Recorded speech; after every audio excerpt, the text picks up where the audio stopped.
Keep spinning. Okay, it's logging in. Hello, everyone. This is a special present chat room at awakenedradio.net.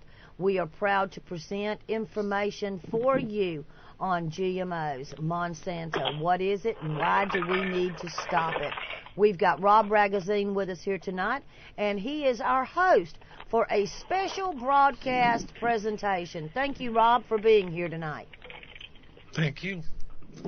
Tonight we'll be talking with Debra Cohen. She's involved in many Connecticut awareness groups, including GMO Free Connecticut and the Occupy movement. And today Connecticut had some good news. I guess we had a food labeling bill passed. So I'll have Debra talk a little bit about that. Thank you very much for the chance to share this. It is indeed a big piece of news. The labeling bill went through, but there are some caveats. And I don't want anybody to think that tomorrow they'll go to the store and find everything labeled on the shelves. Before anything will be actually put into effect here in Connecticut, the bill calls for at least 4 other states, one of which has to be contiguous to our state, with an aggregate population of at least 20 million people to sign on to the same program. So what that means is we really still have a lot of work ahead of us in other states. We've passed it here in Connecticut, but so far we're standing out there by ourselves, and all of the work that we did here within our borders really needs to be expanded now, and we all have to get on the phones and do all the work in other states as well. So what would you like people to most know about GMOs? Oh, my gosh, that is such a big question. And I have to be honest with you, over the last year or so, that issue has grown to be my main focus. There is so much to know. To put it in the short story, GMOs, which stands for genetically modified organisms, are the product of chemical companies, most predominantly Monsanto, who brought us Agent Orange and DDT. And what Monsanto, in its wisdom, has done is to take the DNA from bacteria and viruses, many of which are found in the soil, taken them out of their natural occurring places and injected them into the seeds of the vegetables that we eat and the things that are fed to the animals, which some of us eat. There are no long-term studies that prove that these are safe. They basically change the DNA makeup of the plants, of the animals that are eating those plants, and many studies are pointing us in the direction of finding out that they may even be changing the DNA within our own bodies after we eat them. So that's a very, very short story. When we are finished with this broadcast, I would be more than happy to share my email address. And if anyone would like to email me, I will send a list of lots of resources that they can go to find out the really broad picture, because there's so much stuff out there. Okay, we have a forum where we can post that, and we can do that. Okay. And I've been reading the news lately and seeing that various countries, such as South Korea, Japan, China, are all blocking our wheat transports into their countries. That's right. Wheat was at one time not expected to be infected with GMOs. Now, I use the word infected. Monsanto would say treated. It's a matter of perspective, but recently there is evidence that wheat coming out of Oregon, I believe it is, has actually been cross-pollinated and now contains GMOs, and other countries that don't want GMOs on their shelves are telling us to boycott our for those of us who really want to see Monsanto stopped in its tracks, this is great news. But we also have to keep in mind that this is going to have an effect on the economy of the farmers who are growing this. Our ultimate goal is to get farmers across the country, not only small farmers but large farmers, to say no to GMO seed crops and avoid this problem. But for now, that's where the situation is. How do you feel about what's happening here in Connecticut, since you seem to be so involved in a lot of groups? Do you see it growing? Absolutely. First of all, I'm doing the happy dance over the passage of the bill, and a lot of really, really hard work went into getting this passed. Hard work on the part of so many people, and what I've seen over the last year or so is the number of people who are passionate about this really grow and swell. I'd like to give you an example of something that happened, I think it was even just last week. I've lost track of time. We invited people to a march against Monsanto in Hartford, and we really had no idea how many people to expect. It was a cold day, it was a rainy day, it was miserable, and we figured, well, we might get... That's wonderful. And we thought, well, we could get 20 or 25 people, and that would be great because we'd be making a small statement from Hartford. Estimates are somewhere around 250 people, having been out in that miserable weather with us. And everyone was cheering us on. And didn't it feel great? Didn't you feel empowered? Great.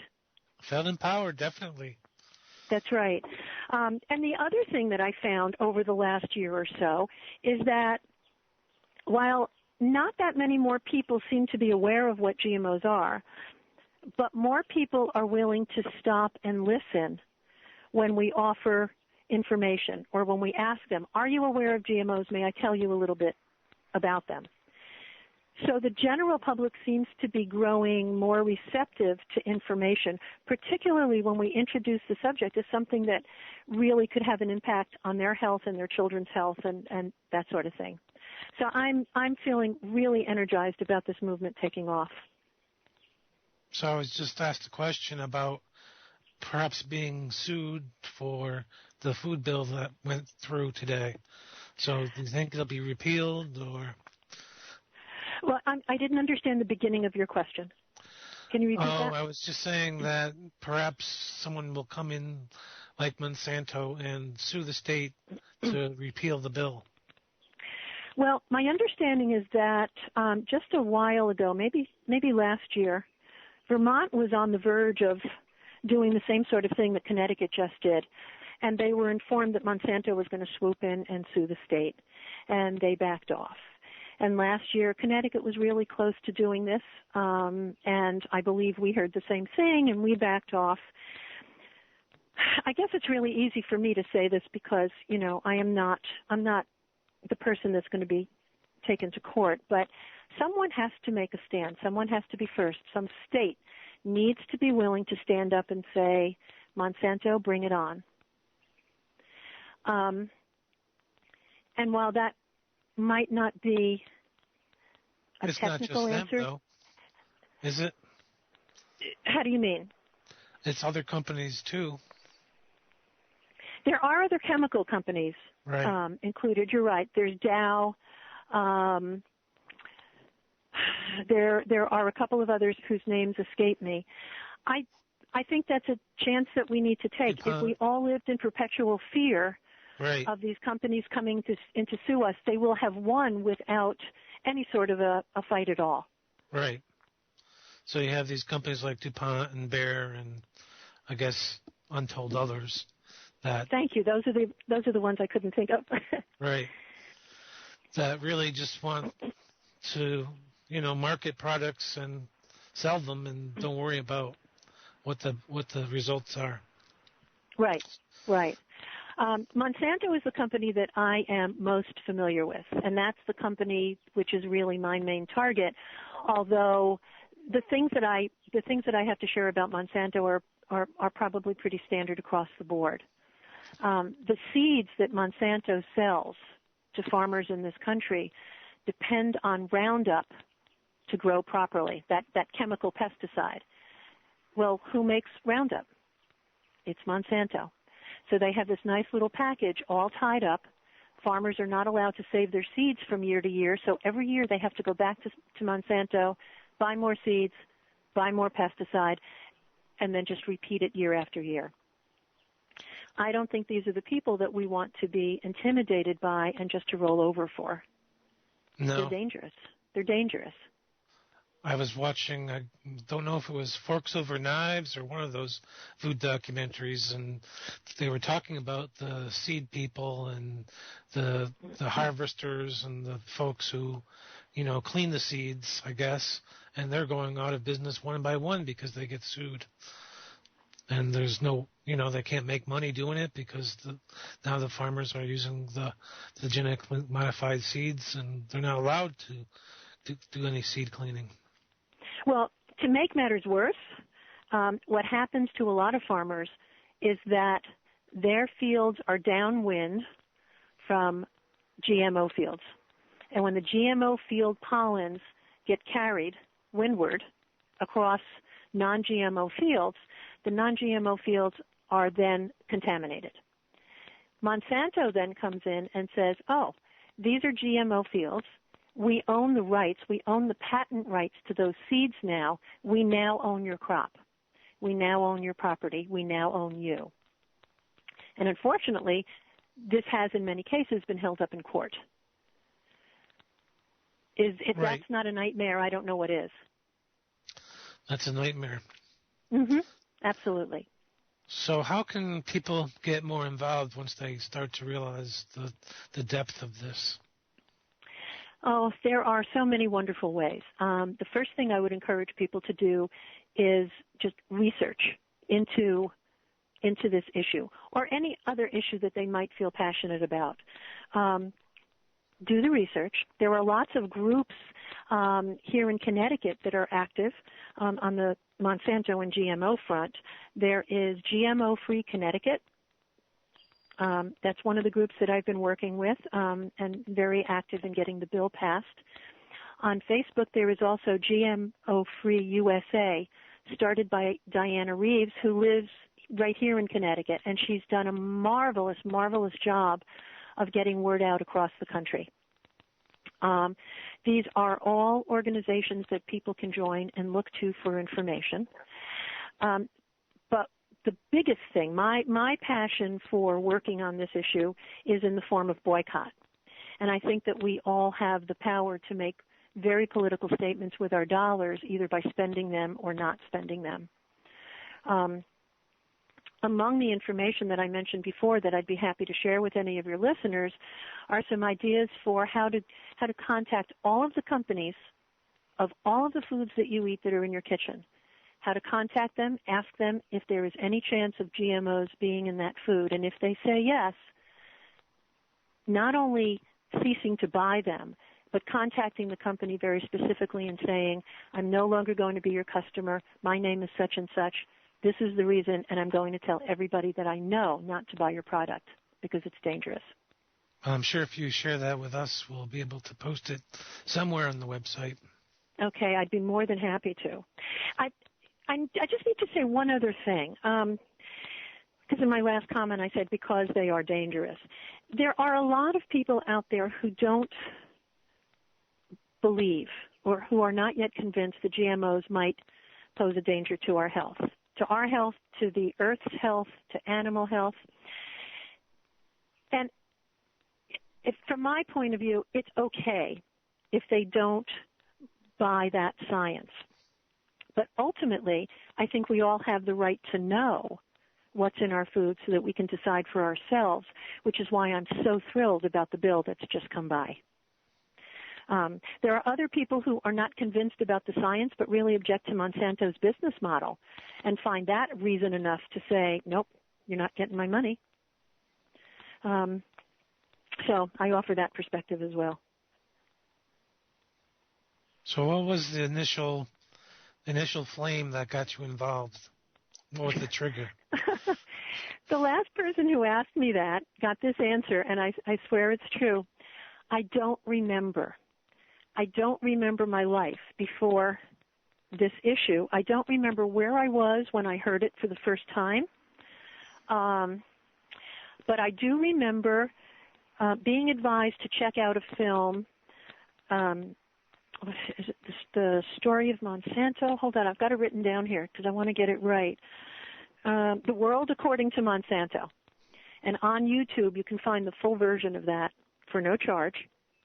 And I sat down and I watched that film, and I was absolutely horrified and hooked. So that's the honest answer. I don't remember what got me hooked, but here I am. So that's your passion. It's like parents not being able to really remember their lives before their kids were born. Right. If that's a reasonable analogy.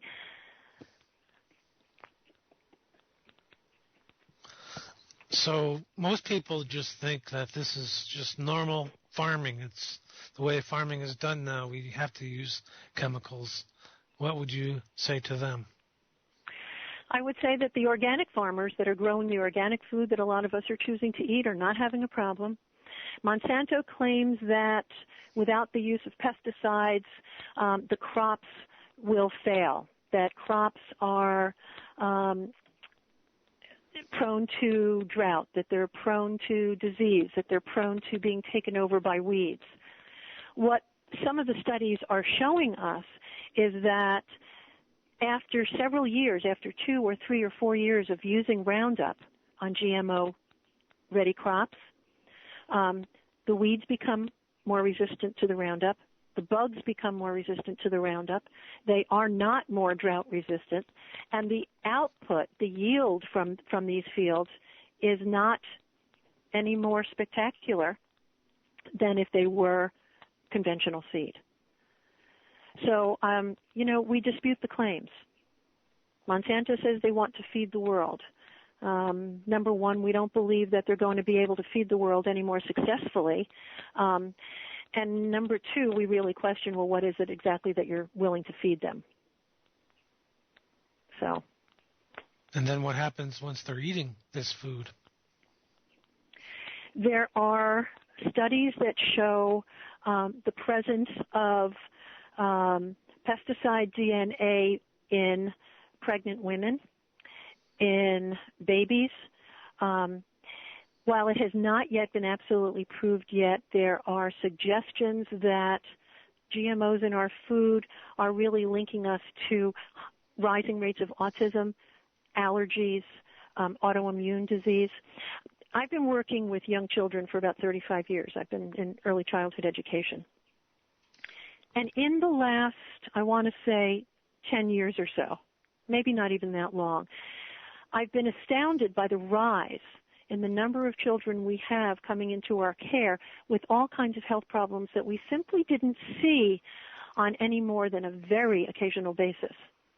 In all the other years, in all of my past history working with kids, I'm not going to tell you that's definitive proof because it certainly isn't, but the suggestion certainly is there that we need to do a lot more studying of the possible effects before we say, sure, it's safe, let's feed it to our babies. Right. And that really could be a problem. It's the commercials that I'm seeing on TV are trying to make it all look so normal. You see these people spraying their homes with, big, huge jars of chemicals, and they're smiling, and it just seems so crazy. Well, if you go and check out the commercials for something as basic as baby formula, you'll find that the 4 main companies producing baby formula in this country are all heavily injected with GMOs. And this is what's being fed to our most vulnerable population. And parents don't know. They have no idea the possible harm that they're doing to their children, which is really the saddest thing. If you talk to mothers who have become aware of all of these possibilities, you can see the look of anguish on their face when they say, I didn't know. I'm responsible for my child's health and I didn't know. And that's because so far most of them are not labeled. It's a crime. So do we think that they'll be labeled and that'll make a change here in Connecticut?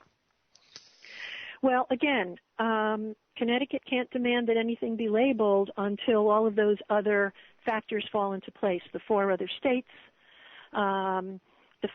actually enacting them as well. I believe this is a number of years down the road, but if people are educated to know what to look for, what we can do in the interim is be very, very careful and read the label of anything that we're contemplating buying before we actually put it in that cart and pay for it. Again, going online and the information that I can offer to your listeners will give you an exhaustive list of what to look for. It makes shopping a real pain. It might double your shopping time to sit there and read every label carefully, but once you know what to look for, you know what not to buy. What happens? Well, that brought up the question. Go ahead. For me, what happens when you go shopping? When I go shopping, it's gotten to the point now where I'm very familiar with certain brands of things that I fully trust. I know.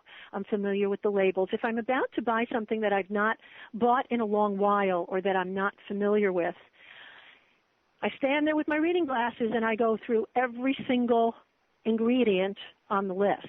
There is also something now available for download on iPhones. It's a GMO-free shopping guide. It's a wonderful tool. It will point you in the direction of brands that are GMO-free, as well as tell you what to look for when you're reading the labels. Of course, the other thing that you can do is just buy organic, but we recognize that for many people, organic food is out of reach financially, which is another reason why this is just such a crime. So, what's the name of that iPhone app? Hold on. It is the GMO Shopper's Guide. I should know this because it's on my phone. If you can let me get this to you a little bit later on, I promise I will share it. Okay. That sounds important. Now, I've read somewhere where the labels, the little stickies on the fruits and such, and the produce are supposed to identify its origin. Yeah. My understanding is that those little stickers are of very little value. And just keep in mind that those little stickers can be removed from one piece of fruit and restuck to another piece of fruit, and no one's the wiser. But I don't believe, since nothing that is a GMO product is currently being labeled, I don't believe that any GMO growers are actually sticking stickers on their fruit to let us know that. It's certainly not in their best interest, so we couldn't tell. To do so. Yeah. Yeah. There would be no way to tell where it came from and thus determine if it's GMO or not. Right. Right. So what is happening in New York and Massachusetts and Rhode Island? Well, just before I dialed you up to spend this time with you, I went online and I wanted to get some information from New York. I did so in a hurry. I think I read that the labeling bill that was being considered in New York did not go through today. I need to read it more carefully to be absolutely sure about that. It wouldn't surprise me. I mean, these things don't go through the first time. But there are people in so many states around us. There were people in New Jersey who were calling in and supporting us, people from New York, Massachusetts, Vermont, Maine, who were calling in their wishes to our legislature. And I think that we really need to return that favor. I think we need to find out where bills start or stand in other states and make those calls in return and write letters and do the emails and just put ourselves out there. We owe it to all of the people who helped get it through here. So I guess in answer to your question, I'm not sure about New York yet. Okay. We have a few minutes till break. You could spend some time sharing your links so that people can find your information online. Okay. For GMO information, on Facebook, there's GMO Free USA. There's GMO Free Connecticut. Also GMO Free Hartford. There is Right to Know Connecticut. And there is Occupy Monsanto. All of those links will hook you up with many others. because what you'll do is, you'll start to read the threads and the posts, and they will be from people from all around the country that will lead you to other links. I also have a list of 4 organizations that are worth contacting. Are you ready for those? Okay. Okay. The first one is the Institute for Responsible Technology. The other one is, the local one is NOFA. It's an association of organic farmers. And there is one in many, many areas throughout New England. There's the Union of Concerned Scientists. And there's also something called non-GMOproject.org. And I believe those are the people who offer the free iPhone app for the Shopper's Guide. Okay. If you have one more minute, I can also give you a list of several films that I think are really important for people to see. Yes, we do. Okay. The first one, as I mentioned before, is The World According to Monsanto, the full version, which is available on YouTube. Another one is Food Inc., I-N-C. It's available on Amazon. It's a slight cost, and you get to rent it for so many days. I don't remember how that works exactly. But if that doesn't turn you off to certain food sources in this country, nothing will. And then 2 more films that I've been active in showing in several locations. One is Genetic Roulette, and the other one is Seeds of Death. Not a very pleasant title, but right. Again, worth seeing. And I saw one yesterday, which is not available for general release yet, but it's called GMO OMG. And Jeremy Seifert, who made the movie, and it really revolves around his family's experience, is traveling around the country, and he's introducing the film. And the hope is to get it into mainstream movie houses and get it out to the general public. But it's an excellent film. If you can see that, absolutely go for it. Okay. And there's also, I'm told, Documentary Heaven, I think, .com, and that will list a bunch of the films as well. Oh, okay. Well, I just learned something from you. Thanks. Yeah. So we can break right now and hang on till we get back. Okay. Okay. Everybody, you are listening to a special broadcast of the Awakened Radio Network. Our website is awakenedradio.net. If you have questions or comments for Rob or his guest tonight, add Awakened Radio to Skype or dial 334-649-7204. Check us out at awakenedradio.net. Back to you, Rob. Okay. So we've talked a lot about what could happen, but we really haven't talked in depth about any of the environmental concerns. I've seen pictures of China, for instance, with some of the chemical waste. Right. I mean, the toll that it's taking on soil, on water with runoff, is really awful. And of course, the toll that it's taking on the fields that are using Roundup and other pesticides year after year after year are pretty sad to look at. There are so many concerns with our environment. I mean, where do you start?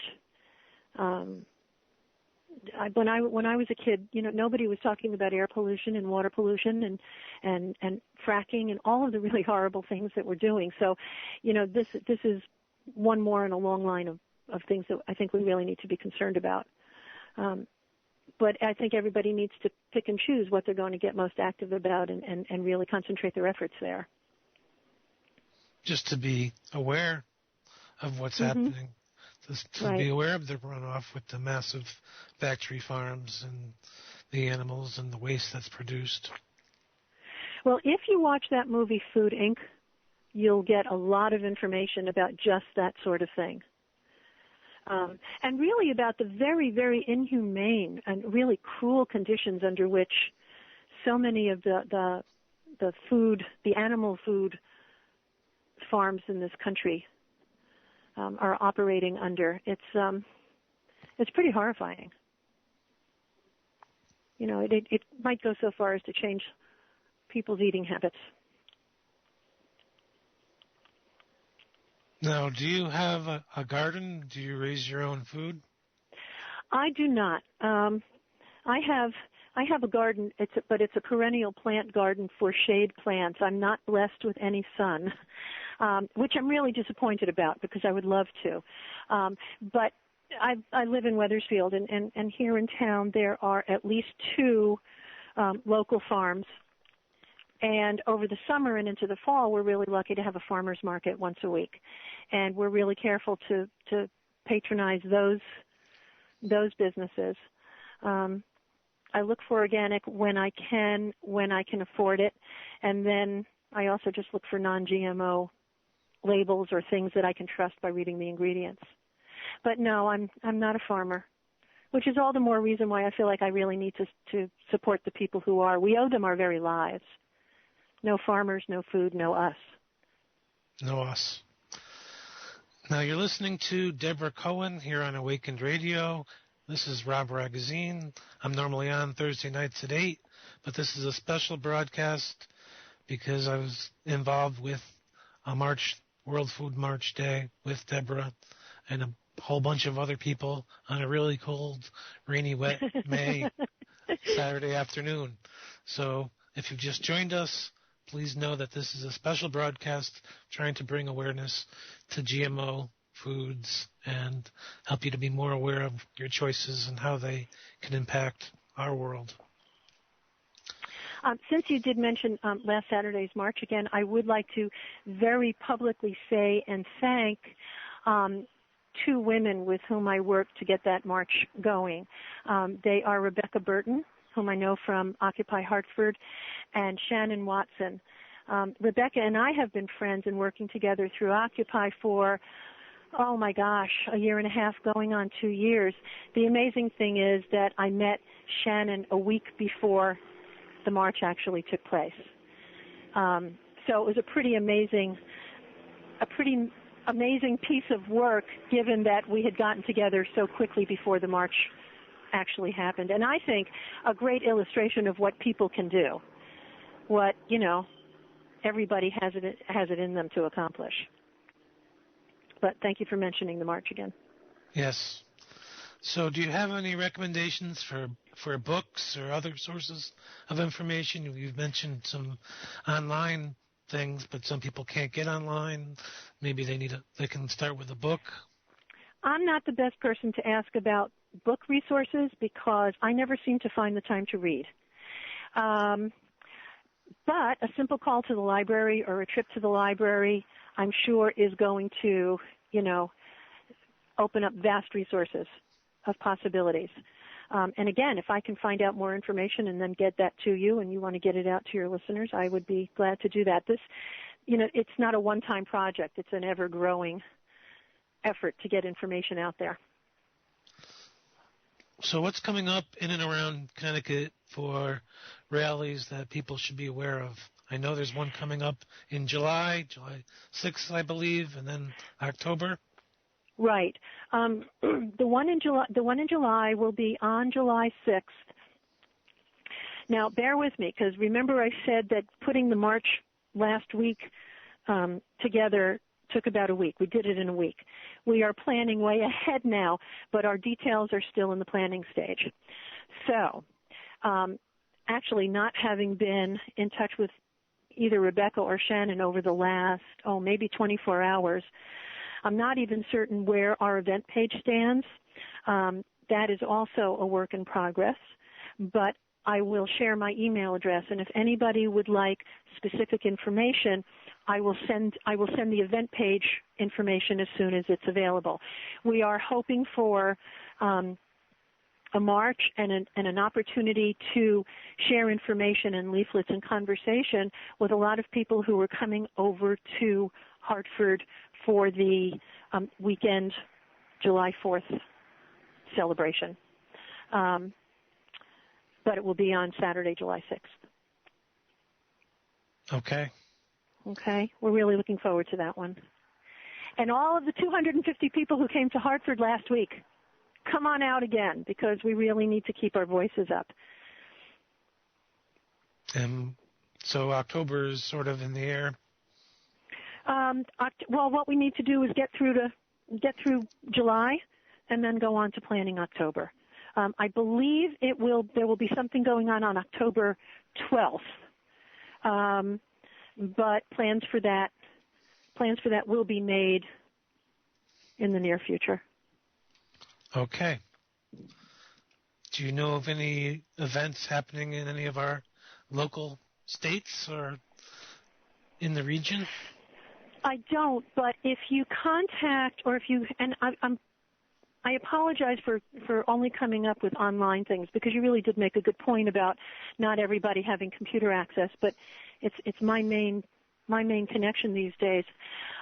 If you go to GMO free and then any state, there's a GMO free, Massachusetts, New Jersey, Vermont, you get the picture. They will all have listings of what's going on in their state legislatively, what's going on in their state with events, and I think that's really the best source. I've been so involved right here in Connecticut up until the last day or so that I'm not familiar yet with all of the things going on in the states around us. Okay. I guess the big question is, can we really find any information that says the GM food crops can bring up any kind of benefit, or they're just there? Are you asking about evidence that says they are good for us? Not good for us, no, but not bad for us. Well, the bioindustry, puts out statement after statement saying there is nothing harmful about our products, but they won't release any of their own studies. And they also say, and this is the catch that really gets me, this makes me angrier than anything. What the biotech industry says, particularly Monsanto, is that these foods are safe because the FDA has come out and stated that they are safe. The FDA, in effect, relies on Monsanto to tell them that they're safe. And there's a revolving door going on between Monsanto and the FDA and the USDA and the Supreme Court, so that there are people in all of these places that are in some way, past or present, connected to Monsanto. Personally, I've not been given any reason to believe what the biotech industry is telling me. There's no hard evidence. There are no long longitudinal studies that have been done. They generally cut their studies off at 3 months. The long-term studies that have been done in Europe that went on for 4 or 5 or 6 months or longer, some of those studies were coming up with evidence about cancer in the lab rats. None of those things showed up in less than 90 days. So the thinking is, the industry is very conveniently shutting their research off just in time, or they have more information and evidence that they're choosing not to share with us. Take your pick. And notice that they have people spread throughout the high levels of government. Right. Michael Taylor is the head of the FDA. He is a former Monsanto employee. Tom Vilsack, I believe he's with USDA. I'll have to check. I believe that's the one he's with, former former Monsanto employee. And Clarence Thomas on our own Supreme Court, on the Supreme Court that is hearing cases that have to do with farmers either being sued by Monsanto or suing Monsanto, and the farmers coming up short. It seems to me that Mr. Thomas shouldn't be part of these hearings, but nobody's taken my advice, so there you have it. Well, it seems like a conflict of interest at the very least. To say the least, absolutely. Absolutely. I don't know what these people are thinking, or if they're thinking. So, yeah, there is a revolving door.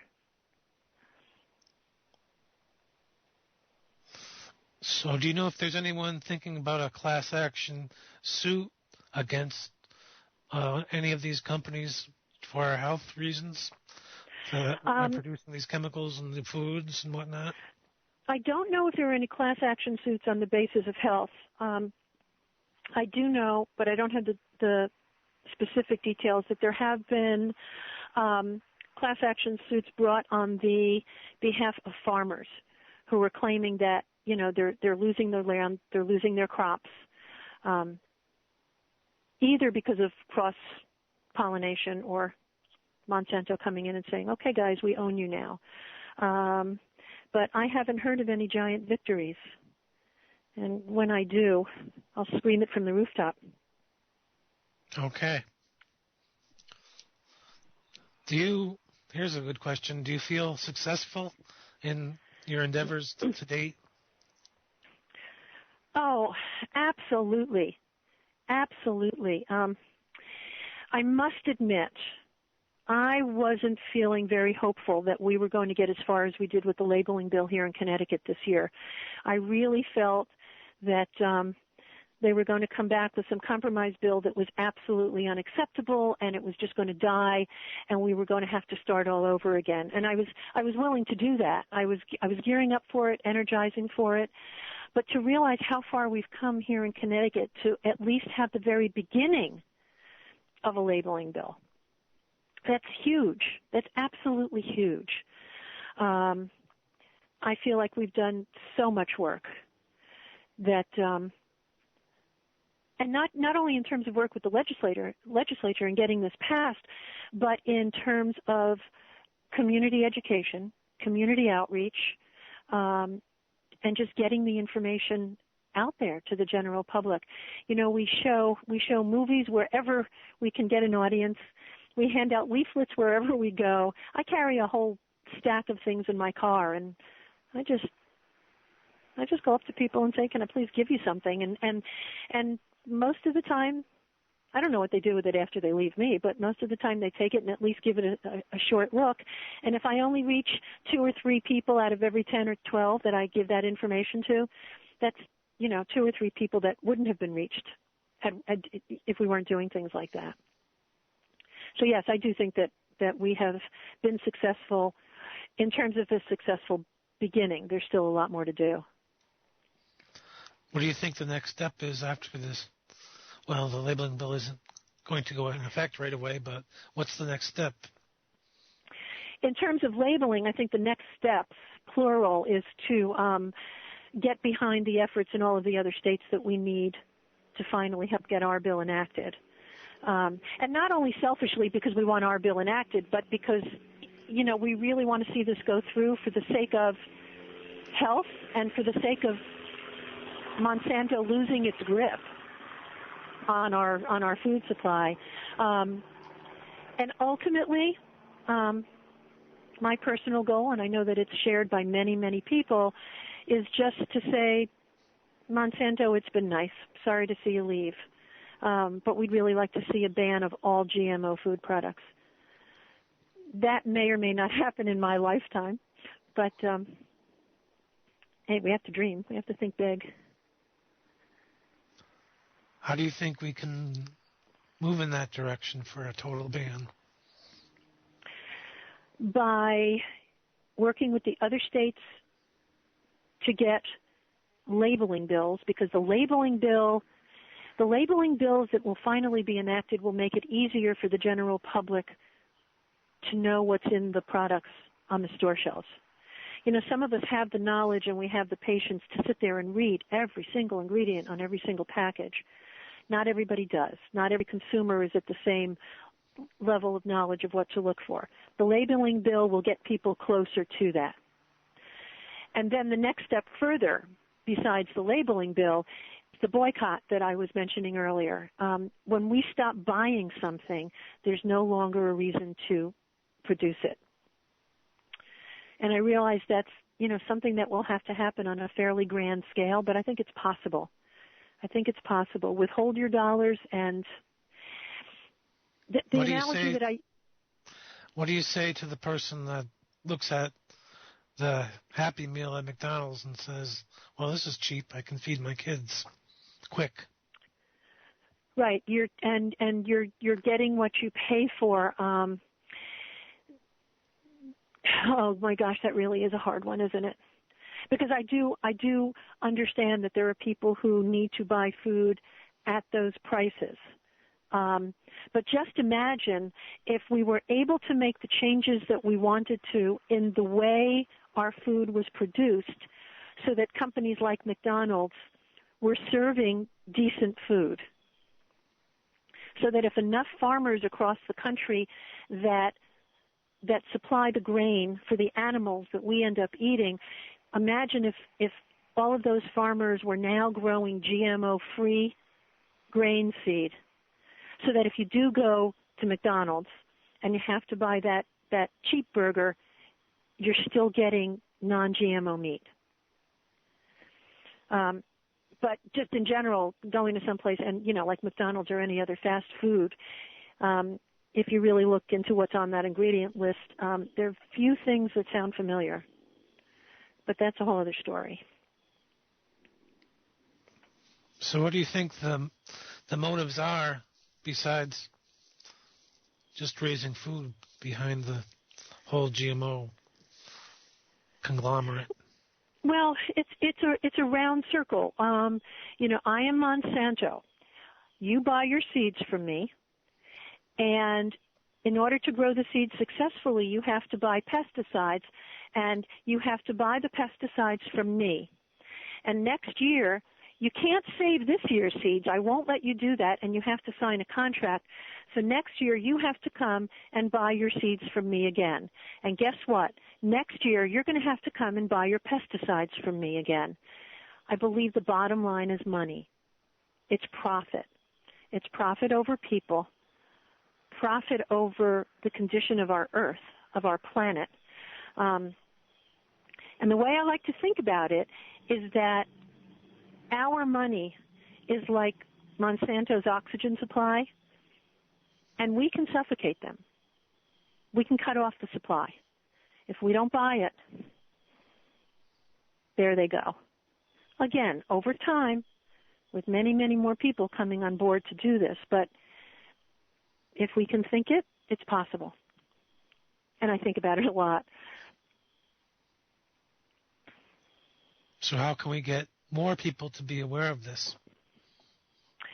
We do it through community education. We do it knocking on our neighbors' doors. We do it showing movies. We do it writing editorials to the newspaper. We do it by sitting down to dinner with our friends, either in our homes or in a restaurant, and starting the conversation. I have some wonderful friends who have been very, very kind, who have listened to me go on and on and on about this for the better part of the last year. And not everybody will necessarily be so lucky, but we need to keep talking about this. We need to keep being visible in the choices that we do or do not make in the supermarket. If I can give you a short example. Last summer sometime, I had a recipe and I wanted sun-dried tomatoes. And I went to the market and I picked up the jar of sun-dried tomatoes and it had canola oil in it. I think it was canola oil. Canola oil and canola products in general are really very high on the list of things that we need to be careful about. And it was 7 o'clock at night, but the company was in California, so I called them from the market. And I got this woman on the phone and I asked her, can you guarantee me that there are no GMOs? She couldn't guarantee me. So I said to her, and I made a point of saying this where there were other people standing near me. I said, you can't guarantee me that there are no GMOs. I'm here in Connecticut. Please picture this. I'm putting your product back on the shelf. and I'm leaving the store without buying it. It's one example of the things that we can do, either privately or publicly. One of the things that I've learned over the last 2 years, pretty much I give a lot of credit to Occupy for this. I have learned that we really all have the power to open our mouths and be vocal and share our truth, and that it's not as difficult as it might seem before the first time we do it.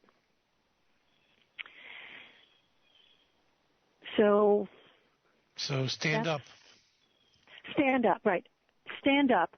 Open your mouth. Let your truth come out. You know, put your fist in the air and let people know that you're angry, that you're frustrated, that you think something is wrong.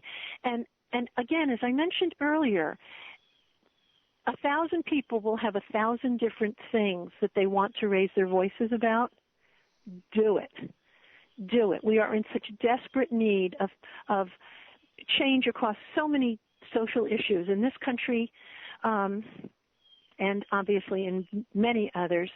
I would just like to motivate people to get up and say, all right, I'm going to choose the thing that matters the most to me, and I'm going to start speaking out, and I'm going to try to be an influence.